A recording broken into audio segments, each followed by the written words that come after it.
وغیرہ ہے، اور خاص طور پہ تہجد کہ پورے سال میں کسی کو شاید اتنا موقع نہ مل سکے جتنا رمضان میں اس کو آسانی سے موقع مل سکتا ہے۔ سحری کے لیے اٹھتے ہی ہیں، فجر کے لیے وضو کرنا ہے، پہلے وضو کریں، 2 رکعت نماز پڑھیں، سحری کر لیں،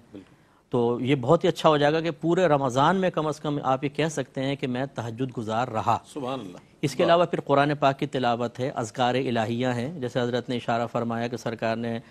فرمایا کہ جو اس رمضان کے مہینے میں کوئی نفل کام کرے گا تو فرض کے برابر، اور ایک فرض 70 فرائض کے برابر ہوگا، تو اس کا مطلب ہے کہ نوافل بھی اگر اختیار کریں گے، مستحبات، تو اس کا درجہ بہت ہی زیادہ ہے، اس کا ثواب بہت بڑھ گیا ہے۔ یہ کہتے ہیں کہ کوئی عشاء کی نماز پڑھے بغیر سو گیا اور درمیان رات میں آنکھ کھلی تو کیا وہ تہجد پڑھ سکتا ہے کہ نہیں؟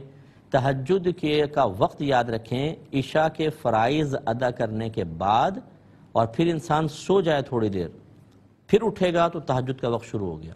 یہ شرط ہے، عشاء کے فرض پڑھ لیے ہوں چاہے وتر بھی نہ پڑھے ہوں، اور تھوڑی دیر سو جائے، جاگے گا، تہجد کا وقت شروع ہو گیا۔ اور اب اس کا اختتام جو ہے وہ طلوع فجر تک رہتا ہے، پھر درمیان میں کبھی بھی آپ پڑھ لیں تو وہ تہجد کی نماز ہو جائے گی۔ چنانچہ اگر عشاء کے فرائض نہیں پڑھے تھے اور سو گئے اور جاگے تو سونے کی شرط تو ہوئی، لیکن عشاء کے فرائض کے بعد سونے کی شرط نہیں پائی گئی، لہذا یہ قیام اللیل تو کہلائے گی، صلاۃ اللیل کہلائے گی، رات کی نماز، رات کا قیام، لیکن تہجد نہیں ہوگی۔